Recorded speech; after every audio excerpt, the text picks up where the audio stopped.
નમસ્કાર વિદ્યાર્થી મિત્રો, આજના આપણા ધોરણ 9ના કમ્પ્યુટર વિષયના 5મા લેક્ચરની અંદર આપણે આગળના પ્રકરણ વિશેની ચર્ચા કરશું, જેમાં પ્રકરણ નંબર છે 5. 5મા પ્રકરણનું નામ છે ઓપરેટિંગ સિસ્ટમ. બરાબર, આપણને દરેકને ખબર છે કે કમ્પ્યુટરને આપણે ચલાવવું છે તો એની માટે એક ઓપરેટિંગ સિસ્ટમની જરૂર પડે છે. બરાબર, તો આપણને ખબર હોવી જોઈએ કે ઓપરેટિંગ સિસ્ટમ એટલે શું. તો તમને અહીંયા આપ્યું છે, ઓપરેટિંગ સિસ્ટમ એ કમ્પ્યુટર સિસ્ટમનું નિયંત્રણ કરનાર, સ્ત્રોત એટલે કે સાધનો ફાળવનાર અને વારંવાર વપરાતી સામાન્ય સેવાઓને પ્રબંધ કરનાર એક સોફ્ટવેર છે. આપણા સિસ્ટમની અંદર કોઈ પણ એક સોફ્ટવેર ઇન્સ્ટોલ જ હોય છે, જેની મદદથી આપણે કમ્પ્યુટર સિસ્ટમનો ઉપયોગ કરીએ છીએ. બરાબર, તો એ ઓપરેટિંગ સિસ્ટમ છે એ શું કરે છે, કમ્પ્યુટરની આખી જેટલી પણ સિસ્ટમ છે તેની ઉપર નિયંત્રણ કરે છે. બરાબર, એના સ્ત્રોત એટલે કે એના સાધનોની ફાળવણી કરે છે અને અલગ અલગ બીજી બધી સેવાઓ છે જે સોફ્ટવેર દ્વારા આપણને મળે છે તે આપણને ઉપયોગમાં લેવા માટે મદદરૂપ બને છે. હવે ઓપરેટિંગ સિસ્ટમનું કામ ફક્ત ખાલી સિસ્ટમ ઉપર ધ્યાન રાખવાનું જ નથી, પણ તેને ચાલુ કરવાનું, બંધ કરવાનું, એને બરાબર એની ઉપર દેખરેખ રાખવાનું છે. તો સૌ પ્રથમ નીચે તમને આપ્યું છે કમ્પ્યુટરને ચાલુ કરવાની પ્રક્રિયા. જ્યારે કમ્પ્યુટરને વીજળી આપીને ચાલુ કરવામાં આવે છે ત્યારે સીપીયુ આખી સિસ્ટમનું નિયંત્રણ કરે છે. તે તેના સર્વે ઘટકોને વિદિત અને તુરંત વાપરી શકાય તે હાલતમાં લાવીને પ્રારંભિક સ્થિતિની અંદર તે ફરીવાર લાવી દે છે.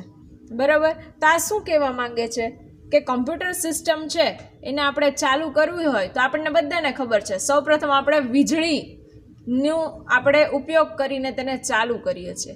ત્યારબાદ જ્યારે તમે એને સ્વિચ ઓન કરો છો એટલે કે સ્વિચ ચાલુ કરો છો કમ્પ્યુટર સિસ્ટમની, ત્યારે તે શું કરે છે, સીપીયુ કાર્યરત બને છે અને તે આખી સિસ્ટમની ઉપર નિયંત્રણ રાખે છે. તે જેટલા પણ સિસ્ટમની અંદર ઘટકો આવેલા છે તેને તરત વાપરી શકાય એવી હાલતમાં આપણી સામે દર્શાવે છે અને પહોંચાડે છે. નેક્સ્ટ, કમ્પ્યુટરમાં રોમ કે જે કાયમી છે. આપણે આગળના ચેપ્ટરની અંદર મેમરી યુનિટની અંદર ઘણું બધું મેમરી વિશેની માહિતી મેળવી ચૂક્યા. બરાબર, જેમાં રેમ અને રોમ બે પ્રકારની મેમરી હતી. રેમ એટલે કે રેન્ડમ એક્સેસ મેમરી અને રોમ એટલે કે રીડ ઓનલી મેમરી. બરાબર, જેને આપણે રીડ કરી શકીએ એવી મેમરીને આપણે રીડ ઓનલી મેમરી કહીએ છીએ, કે જે કેવી છે, કાયમી છે. તમે જે પણ ફાઇલ સેવ કરી હોય, જે પણ પ્રોગ્રામ સેવ કરેલા હોય, એ બધો જ ડેટા કઈ મેમરીમાં સ્ટોર થાય છે, રોમની અંદર સ્ટોર થાય છે, જે કાયમી માટે આપણી સામે હોય છે, દર્શાવે છે. બરાબર, શું કામ દર્શાવે છે? કારણ કે તમે એ ફાઇલને સેવ કરેલી હોય છે. નેક્સ્ટ, તેમાં આવેલા પોસ્ટ એટલે કે power on self test program દ્વારા કમ્પ્યુટરના તમામ ઘટકો અને એકમોને તપાસ કરવામાં આવે છે. હવે કમ્પ્યુટર સિસ્ટમની અંદર જે સીપીયુ છે એ કમ્પ્યુટરનો મેઇન ભાગ છે, જેની મદદથી આખી કમ્પ્યુટર સિસ્ટમ તમારી સામે વર્ક કરી શકે છે. તો એની અંદર એક પોસ્ટ એટલે કે પાવર ઓન સેલ ટેસ્ટ એટલે કે જ્યાંથી તમને પાવર મળે છે અને જેવો પ્રોગ્રામ સ્ટાર્ટ થાય છે તો તે કમ્પ્યુટરના તમામ ઘટકો અને એકમોની ચકાસણી કરે છે, તપાસ કરે છે. ત્યારબાદ સિસ્ટમની મેમરીમાં લાવી લોડ કરી તેનો અમલ કરવાનું પણ કાર્ય કરે છે. ત્યારબાદ તે શું કરે છે, જે પણ આપણે ડેટા કે સૂચના કે માહિતી જે કમ્પ્યુટરની અંદર સ્ટોર કરેલી છે એને તે મેમરીમાંથી લાવી અને આપણી સમક્ષ તે દર્શાવે છે. બરાબર, લોડ કરે છે એટલે કે દર્શાવે છે. જે તે ઓપરેટિંગ સિસ્ટમ દ્વારા થતી આ આખી પ્રક્રિયાને કમ્પ્યુટરનું બૂટિંગ કહે છે. MCQની અંદર તમને આ પ્રશ્ન પૂછી શકે છે કે બૂટિંગ એટલે શું? એટલે કે ઓપરેટિંગ સિસ્ટમ દ્વારા જે પણ પ્રક્રિયા કરવામાં આવે છે તેને કમ્પ્યુટરનું બૂટિંગ કહે છે. બૂટિંગ મીન્સ કે ચાલુ કરવું. બરાબર, કમ્પ્યુટર સિસ્ટમને તમે જે ચાલુ કરો છો તેને આપણે બીજી ભાષામાં બૂટિંગ પણ કહેવાય છે. નેક્સ્ટ જોઈએ, ઓપરેટિંગ સિસ્ટમ છે એના વિવિધ કાર્યો શું છે. તો સૌથી પહેલું એનું કાર્ય છે સામાન્ય સેવા રૂપે હાર્ડવેર એક્સેસ કરવાની સગવડ. બરાબર. સામાન્ય સેવાઓ જેટલી પણ આપણે ઉપયોગમાં લઈએ છીએ તો એની માટે આપણે અમુક અલગ અલગ હાર્ડવેરને એક્સેસ કરવા માટેની આપણે જરૂર પડે છે. એ સિસ્ટમની અંદર એને જોડવા પડે છે. બરાબર. તો એ કઈ રીતે જોડે છે ઓપરેટિંગ સિસ્ટમની મદદથી એને કાર્ય કરી શકીએ છીએ તેની માહિતી આપી છે. તો જુઓ, ઓપરેટિંગ સિસ્ટમ હાર્ડવેર એકમોનો ઉપયોગ કરવાની સવલત ધરાવે છે, જેને માટે સિસ્ટમ એકમ વાપરવા માટેનો પ્રોગ્રામ કોડ ધરાવે છે. બરાબર. ઓપરેટિંગ સિસ્ટમ છે એની અંદર હાર્ડવેર એકમો છે એનો ઉપયોગ કરવો હોય તો આપણે એની માટે એક પ્રોગ્રામ કોડ જરૂર પડે છે જે સિસ્ટમ ઓલરેડી પહેલેથી ધરાવે છે. જ્યારે કોઈ નવો એકમ, જેમ કે તમને બધાને ખ્યાલ છે આપણે પ્રિન્ટર છે, સ્કેનર છે, એનો ઉપયોગ કરીએ તો આપણે એને જોડવું પડે છે કમ્પ્યુટર સિસ્ટમની અંદર. ડાયરેક્ટ આમનામ તે વર્ક કરતું નથી. બરાબર. કાર્ય કરતું નથી. તેને જોડાયા પછી તેને ઉમેરવું પડે છે. ઉમેરવું મીન્સ કે હાર્ડવેર તમે જોડી દીધું છે પણ એને સિસ્ટમમાં વાપરવા માટે એનો પ્રોગ્રામ કોડ પણ આપણે ઓપરેટિંગ સિસ્ટમની અંદર ઉમેરવો પડે છે, સ્ટોર કરવો પડે છે. તો આ એનું સૌ પ્રથમ કાર્ય છે. બીજું કાર્ય છે કમ્પ્યુટર સ્ત્રોતનું નિયંત્રણ, વ્યવસ્થિત ચલાવવા અને દેખરેખ રાખવી. અદ્યતન કમ્પ્યુટર પ્રોસેસિંગ પાવર. બરાબર છે. અત્યારના જે કમ્પ્યુટર છે જેની અંદર પ્રોસેસિંગ પાવર છે, મેઇન મેમરી છે, સંગ્રહ શક્તિ છે વગેરે જેવી ખૂબ મોટા પ્રમાણમાં રિસોર્સ ધરાવે છે. બરાબર. તો કમ્પ્યુટર્સનું સ્ત્રોત છે એની ઉપર આપણે સતત દેખરેખ રાખવી પડે છે, કારણ કે એનો પ્રોસેસિંગ પાવર કામ કરે છે કે નહીં એ જોવું પડે છે, એની મેઇન મેમરીમાં ડેટા સ્ટોર થાય છે કે નહીં તે જોવું પડે છે, તેની સંગ્રહ શક્તિ એટલે કે એની અંદર સંગ્રહ કરવાની ક્ષમતા છે કે નથી. ઘણીવાર એવું થાય આપણે ફાઇલ સ્ટોર કરીએ છીએ પણ એની અંદર સ્પેસ જ નથી હોતો. બરાબર. તો એની સંગ્રહ શક્તિ તે હોતી નથી તો તમે એની અંદર ડેટા સ્ટોર કરો તો તે કોઈ ઉપયોગમાં આવતું નથી. તો આ બધા વસ્તુ ઉપર તેને સતત ધ્યાન રાખવું પડે છે. તે એક સમયે અનેક પ્રોગ્રામ ચલાવવાની પણ ક્ષમતા ધરાવે છે. આપણને બધાને ખબર છે આપણે એકસાથે મલ્ટિપલ પ્રોગ્રામ પર કામ કરી શકીએ છીએ. બરાબર છે. જેને આપણે સામર્થ્યને મલ્ટી પ્રોગ્રામિંગ કહે છે. આ પણ તમને નાના એવા MCQ સ્વરૂપે 1 માર્કમાં પૂછાઈ શકે કે મલ્ટી પ્રોગ્રામિંગ એટલે શું, કે જે કમ્પ્યુટર દ્વારા પ્રોગ્રામને એક કરતાં વધારે પ્રોગ્રામ ચલાવવાની ક્ષમતા ધરાવે તેને આપણે મલ્ટી પ્રોગ્રામિંગ કહે છે. નેક્સ્ટ ટાઈપ છે મલ્ટીપ્રોસેસર સિસ્ટમનો કારભાર. એક કરતાં વધુ પ્રોસેસર ધરાવતા કમ્પ્યુટર સિસ્ટમને મલ્ટીપ્રોસેસર સિસ્ટમ કહે છે. આપણા કમ્પ્યુટર સિસ્ટમની અંદર ઘણા બધા પ્રોસેસરો હોય છે પણ આપણે જનરલી જે પ્રોસેસરનો ઉપયોગ કરતા હોઈએ છીએ તો એ દરેક અલગ અલગ સિસ્ટમ માટે વપરાતું હોય છે. બરાબર. તો એક કરતાં વધારે પ્રોસેસર જ્યારે ધરાવતું કમ્પ્યુટર હોય છે તેને આપણે મલ્ટીપ્રોસેસર સિસ્ટમ કહે છે.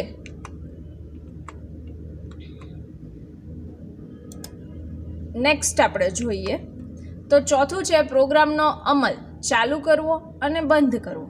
હવે પ્રોગ્રામ આપણે ચાલુ કરી દઈએ અને બંધ કરી દઈએ તો એ પણ એનું એક કાર્ય છે. તો ઓપરેટિંગ સિસ્ટમ કઈ રીતે એ કાર્ય કરે છે તેની વિશે માહિતી છે. ઓપરેટિંગ સિસ્ટમ કમ્પ્યુટર સિસ્ટમનું નિયંત્રણ ધરાવે છે. બરાબર છે. તેની ઉપર નિયંત્રણ રાખે છે.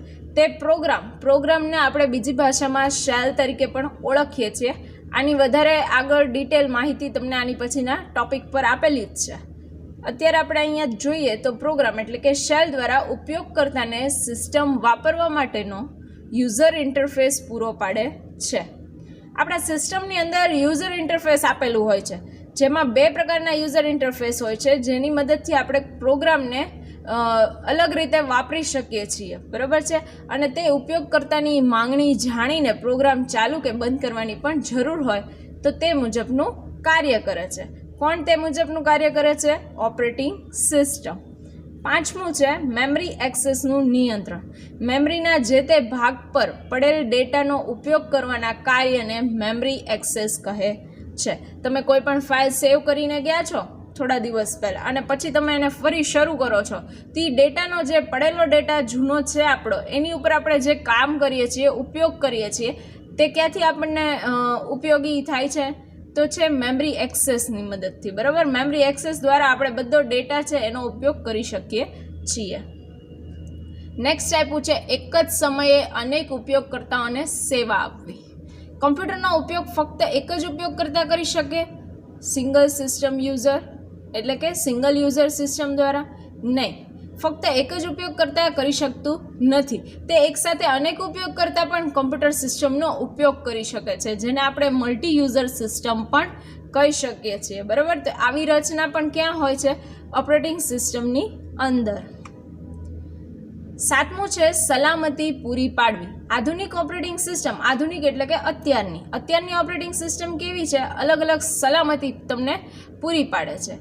જેમ કે આપણને બધાને ખબર છે, અધિકૃત અને બિનઅધિકૃત આપણને સિસ્ટમની અંદર પ્રોવાઈડ કરવામાં આવે છે. અધિકૃત એટલે કે ઓથોરાઇઝ, તમને એટલી લીગલી તમે એની ઉપર કામ કરી શકો, તમારું કાર્ય છે, તમારી ઓપરેટિંગ સિસ્ટમ છે, એ બીજો કોઈ ઉપયોગ કરી શકતું નથી, તો એ અધિકૃત છે. અને બિનઅધિકૃત એટલે કે તમે જે સિસ્ટમ પર કામ કરો છો એ દરેક લોકો એ સિસ્ટમ પર કાર્ય કરી શકે છે. તો આવી પરવાનગી પણ શેની મદદથી આપી શકાય છે? ઓપરેટિંગ સિસ્ટમ દ્વારા. અત્યારે તો એવું પણ એ કાર્ય કરી શકે છે. નેક્સ્ટ છે અન્ય સામાન્ય સેવાઓ પૂરી પાડવી. કમ્પ્યુટર પર સંગ્રહ કરેલ માહિતીને એક્સપ્લોર કરવા માટેની યુટિલિટી એટલે કે ફાઇલ બ્રાઉઝર. હવે એક્સપ્લોર કરવું એટલે કે એને દર્શાવવું, જોવું. એક્સપ્લોર કરવા માટે યુટિલિટી એટલે કે file browser, text editor, calculator, ચિત્રોને જોવા, તેને સુધારવા માટેનો પ્રોગ્રામ, ઓડિયો વિડીયો પ્લે કરવા માટેનો પ્રોગ્રામ, ઇન્ટરનેટ ઉપર સર્ફ એટલે કે સર્ચિંગ કરવા માટેનો વેબ બ્રાઉઝર પ્રોગ્રામ જેવી અલગ અલગ ઘણી સેવાઓ તે પૂરી પાડે છે, બરાબર. તો આ અન્ય એની સેવા છે, જેમાં આપણે બધાને ખબર છે કે એની અંદર આપણે ફાઇલ બ્રાઉઝરની મદદથી ફાઇલ શોધી શકીએ છીએ, ટેક્સ્ટ એડિટરની મદદથી ટેક્સ્ટ ઉમેરી શકીએ છીએ, કેલ્ક્યુલેટરની મદદથી આપણે કેલ્ક્યુલેશન કરી શકીએ છીએ, ચિત્રોને જોવા હોય તો આપણે તેને જોઈ અને સુધારી પણ શકીએ છીએ, ઓડિયો વિડીયો પ્લે કરીને સાંભળી પણ શકીએ છીએ, અને સાથે ઇન્ટરનેટનો ઉપયોગ કરવા વેબ બ્રાઉઝરનો ઉપયોગ પણ કરીએ છીએ. તો આ એની બીજી અલગ અન્ય સેવાઓ પણ છે. નેક્સ્ટ આપ્યું છે હવે નવો ટોપિક છે, જે છે ઓપરેટિંગ સિસ્ટમની લાક્ષણિક ઘટકો, બરાબર. કયા ઘટકો છે જે ઓપરેટિંગ સિસ્ટમ માટે મેઇન લક્ષણ છે, એટલે કે એનું મુખ્ય કામ કરી શકે છે, એવા ઘટકો કયા છે? તો તમને લોકોને આપ્યું છે. સૌ પ્રથમ છે વિવિધ પ્રકારના ડિવાઇસ ડ્રાઈવર, બરાબર. કમ્પ્યુટર હાર્ડવેર એ સોફ્ટવેર વગર નકામું છે, બરાબર.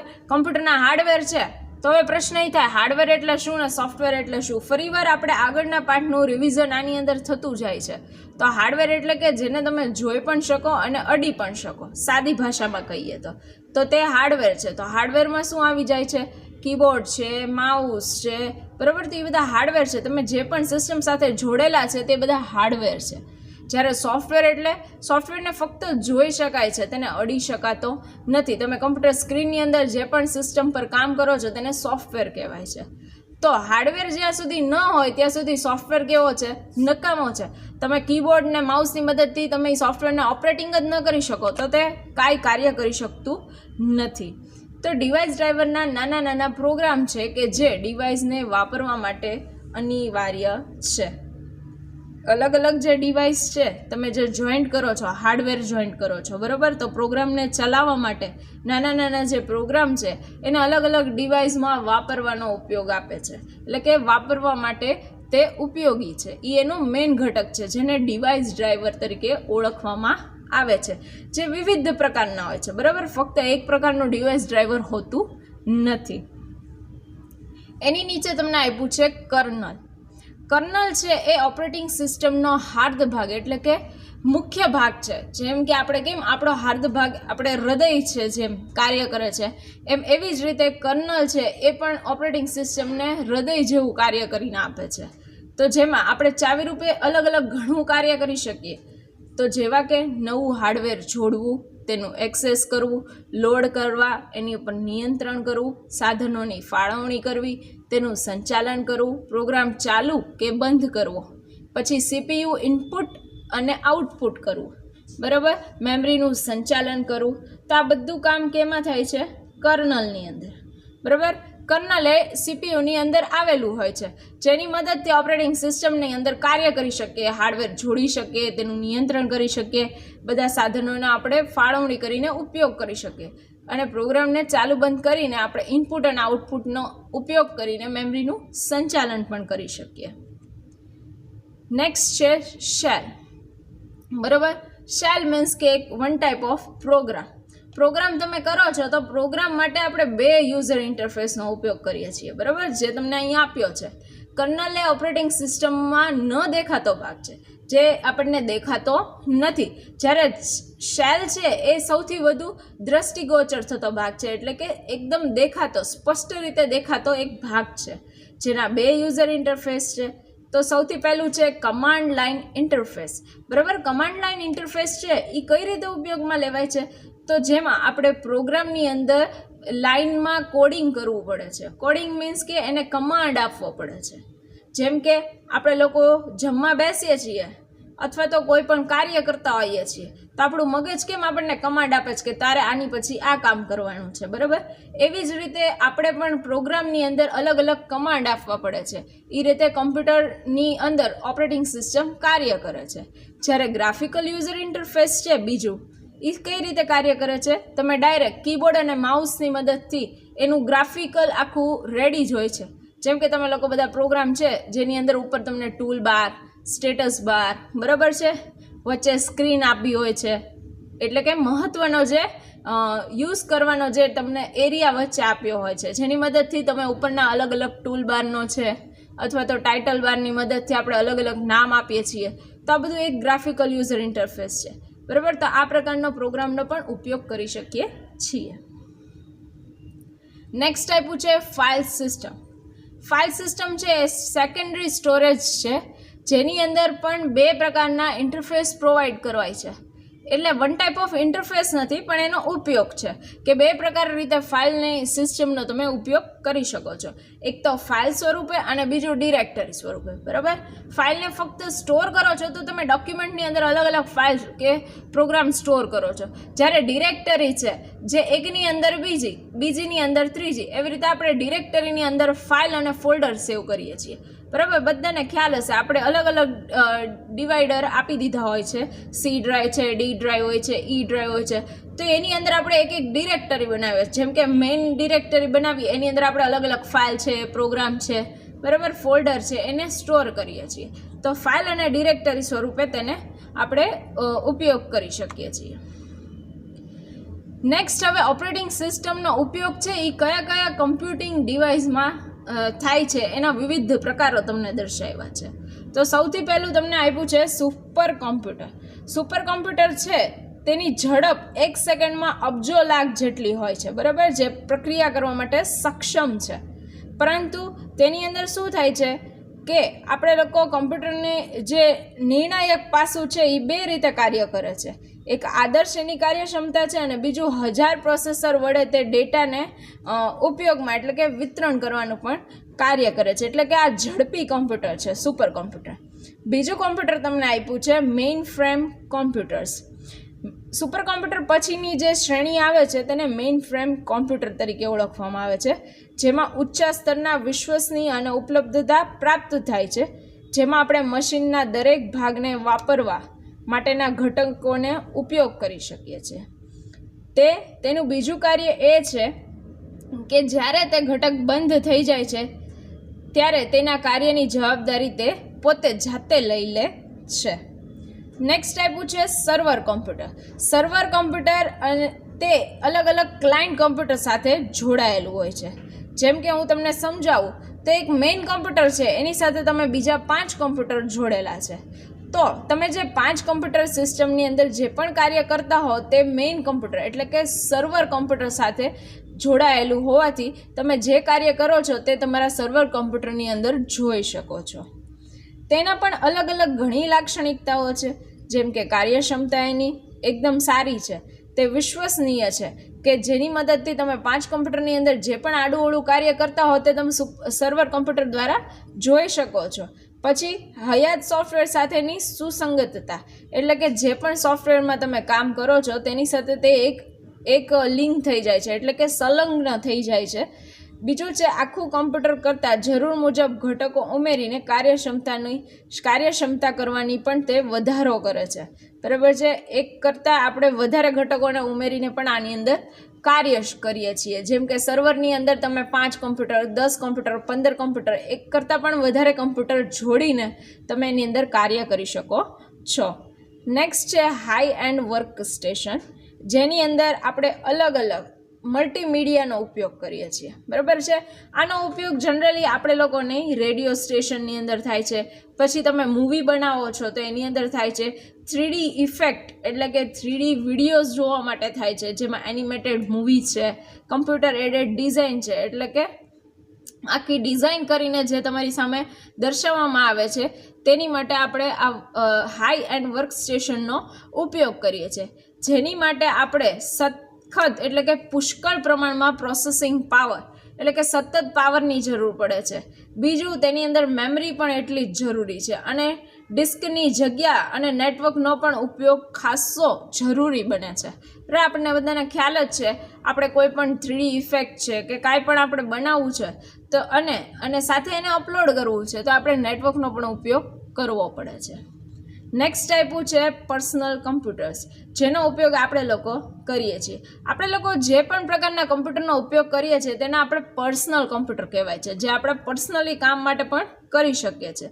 તેમાં અલગ અલગ ઘણી બધી ઓપરેટિંગ સિસ્ટમનો ઉપયોગ થાય છે, જેમ કે આપણે વિન્ડોઝ ઓએસનો ઉપયોગ કરીએ છીએ, બરાબર છે. ઉબન્ટુ ઓએસનો ઉપયોગ કરીએ છીએ, એપલ મેક કમ્પ્યુટરનો ઉપયોગ કરીએ છીએ, લિનક્સનો ઉપયોગ કરીએ છીએ, બરાબર. ઉબન્ટુ લિનક્સ વિશે આપણે આની આગળના પાઠમાં વધારે ડિટેલમાં સમજવાનું છે, બરાબર છે. નેક્સ્ટ આપ્યું છે સ્માર્ટફોન્સ અને ટેબ્લેટ્સ. સ્માર્ટફોનની અંદર આપણે અલગ અલગ ફોનનો ઉપયોગ કરીએ છીએ, જેવા કે સ્માર્ટફોન હોય છે, બરાબર. આપણે બધા ઘરે બેઠા બેઠા કીપેડવાળા ફોનનો ઉપયોગ નથી કરતા, હવે તો ટચ સ્ક્રીનનો વધારે ઉપયોગ કરીએ છીએ. તો તે પણ આપણે સ્માર્ટફોન્સ અને ટેબ્લેટ્સની મદદથી કરી શકીએ છીએ, જેમાં touch screen, on screen keyboard પણ આપેલું હોય છે. વોઇસ ઇનપુટ પણ આપણને એની માટે ઉપયોગી બને છે. નેક્સ્ટ અને આ પાઠનો છેલ્લો ટોપિક છે વિવિધ ઉપકરણો માટે વિકસાવેલ વિવિધ ઓપરેટિંગ સિસ્ટમ. આપણને બધાને ખ્યાલ છે કે ઘણી બધી ઓપરેટિંગ સિસ્ટમનો આપણે ઉપયોગ કરીએ છીએ. તો ગૂગલ, એન્ડ્રોઈડ, એપલ અને માઇક્રોસોફ્ટ વિન્ડોઝ ફોન ઓએસ, બરાબર. તો આવી અલગ અલગ સિસ્ટમ છે જેને આપણે સ્માર્ટફોન અને ટેબ્લેટની અંદર ઉપયોગ કરીએ છીએ. પરંતુ આપણે આપણા કમ્પ્યુટર સિસ્ટમની અંદર કઈ ઓપરેટિંગ સિસ્ટમની અંદર એને ઉપયોગમાં લઈએ છીએ તેની માહિતી સમજીએ. તો સૌથી પહેલું છે એમ્બેડેડ સિસ્ટમ, જેમાં રોજિંદા જિંદગીમાં આપણે જે પણ વપરાશ કરીએ છીએ વસ્તુઓને, બરાબર છે, તેને સૂક્ષ્મ કમ્પ્યુટર સાથે તે જોડવામાં આવે છે.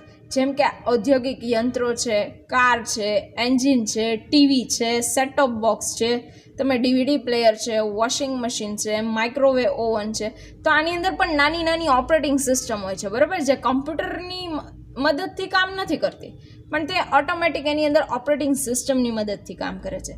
જેમ કે આપણી ઔદ્યોગિક યંત્રો છે, અત્યારના બધા જે યંત્રો છે જેની અંદર એવી ઓપરેટિંગ સિસ્ટમ વિકસાવેલી હોય તો એ ડાયરેક્ટ પ્લે થાય છે. જેમ કે તમે ટીવીનો ઉપયોગ કરો છો તો ટીવીના રિમોટ કંટ્રોલની મદદથી તેને ઓપરેટ કરી શકો, તેની અંદર ચેનલો જોઈ શકો છો. એવી જ રીતે સેટટોપ બોક્સની મદદથી તમે સેટટોપ બોક્સની મદદથી જે પણ તમારા ચેનલ જોવી હોય તે તમે ડાયરેક્ટ જોઈ શકો છો. ડીવીડી પ્લેયરની મદદથી અંદર એવી સિસ્ટમ આપેલી હોય છે, ઓપરેટિંગ સિસ્ટમ, કે જેની મદદથી આપણે જેવી ડીવીડી અંદર નાખશું એટલે શું થાય છે, ઓટોમેટિક પ્લે થવા માંડે છે. પછી છે વોશિંગ મશીન અને માઇક્રોવેવ ઓવન, જેનો ઉપયોગ આપણે ઘરે કરીએ જ છીએ. કે વોશિંગ મશીનની મદદથી એની અંદર એવી ઓપરેટિંગ સિસ્ટમ આપી હોય છે કે કપડાં જેવા આપણે એની અંદર નાખીએ તો ડાયરેક્ટ એ વોશ થવા માંડે છે, બરાબર, ધોવા માંડે છે. તો એવી ઓપરેટિંગ સિસ્ટમ એની અંદર ઇન્સ્ટોલ કરેલી હોય છે. બીજું માઇક્રોવેવ ઓવન શું કાર્ય કરે છે, વસ્તુને ગરમ કરવાનું કાર્ય કરે છે, વસ્તુને બેક કરવાનું કામ કરે છે, બરાબર. તો એ પણ શેની મદદથી થાય છે, ઓપરેટિંગ સિસ્ટમની મદદથી. એની પછી તમને આપ્યું છે સ્માર્ટફોનની ઓપરેટિંગ સિસ્ટમ, બરાબર, જેને આપણે એન્ડ્રોઈડ તરીકે ઓળખીએ છીએ. અત્યારના આપણા સ્માર્ટફોન એટલે કે એન્ડ્રોઈડ, બરાબર, જે મોબાઈલ ફોનમાં ફક્ત ફોનની જ સગવડ ન હોય, એની સિવાય વધારાની અન્ય બીજી પણ સગવડો તમને પૂરી પાડવામાં આવે છે, તેને કેવી આપણે એન્ડ્રોઈડ સિસ્ટમ તરીકે પણ ઓળખવામાં આવે છે.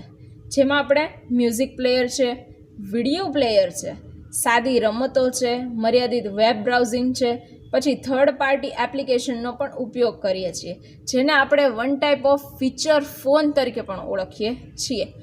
આગળના અલગ અલગ ઉપયોગ માટે પણ આપણે સ્માર્ટફોનનો ઉપયોગ કરીએ છીએ. હવે એની પણ અલગ અલગ લાક્ષણિકતા ધરાવે છે. તો સૌથી પહેલી છે તે ટચ સ્ક્રીન પદ્ધતિ છે, જે આપણને બધાને ખબર છે સ્માર્ટફોન છે એ કેવો છે, ટચ સ્ક્રીન છે. નેક્સ્ટ છે સંપૂર્ણ વેબ બ્રાઉઝરની ક્ષમતા. એક કરતાં વધારે વેબ બ્રાઉઝર એની અંદર તમે સ્ટોર કરીને એનો ઉપયોગ કરી શકો છો. ત્રીજું છે ઓફિસના રોજિંદા કાર્યની ઉત્પાદન શક્તિ વધારવા માટે પણ વિનિયોગની ઉપલબ્ધતા માટે. બરાબર, તમે ઓફિસની અંદર જે પણ કાર્ય કરો છો તે તમે આ સ્માર્ટફોનની મદદથી પણ કરી શકો છો અને વિનિયોગ એટલે કે ધંધો વિકસાવી પણ શકો છો. નેક્સ્ટ છે સમર્થ પ્રોસેસિંગ સિસ્ટમ, એટલે કે એક કરતાં વધારે પ્રોસેસિંગ સિસ્ટમ આની અંદર જોડાયેલી હોય છે. એક અથવા તો વધારે એપ્લિકેશન સ્ટોર કરવી. બરાબર, આપણને ખબર જ છે કે સ્માર્ટફોનની અંદર એક કરતાં વધારે આપણે એપ્લિકેશન ઇન્સ્ટોલ કરી શકીએ છીએ અને અનઇન્સ્ટોલ પણ કરી શકીએ, એટલે કે ઉમેરી પણ શકીએ છીએ અને કાઢી પણ શકીએ છીએ. જેમાં એપ્લિકેશનો અલગ અલગ પ્રકારની હોય છે, નિઃશુલ્ક હોય છે અને કિંમત ચૂકવીને પણ આપણે એને ડાઉનલોડ કરી શકીએ છીએ. બરાબર, લાસ્ટ છે ઇનપુટ માટે વિવિધ પ્રકારના સેન્સર ડિવાઇસ. બરાબર, આપણે લોકો ઇનપુટ કરવો હોય ડેટા તો અલગ અલગ આપણે સેન્સર ડિવાઇસનો પણ ઉપયોગ કરી શકીએ છીએ.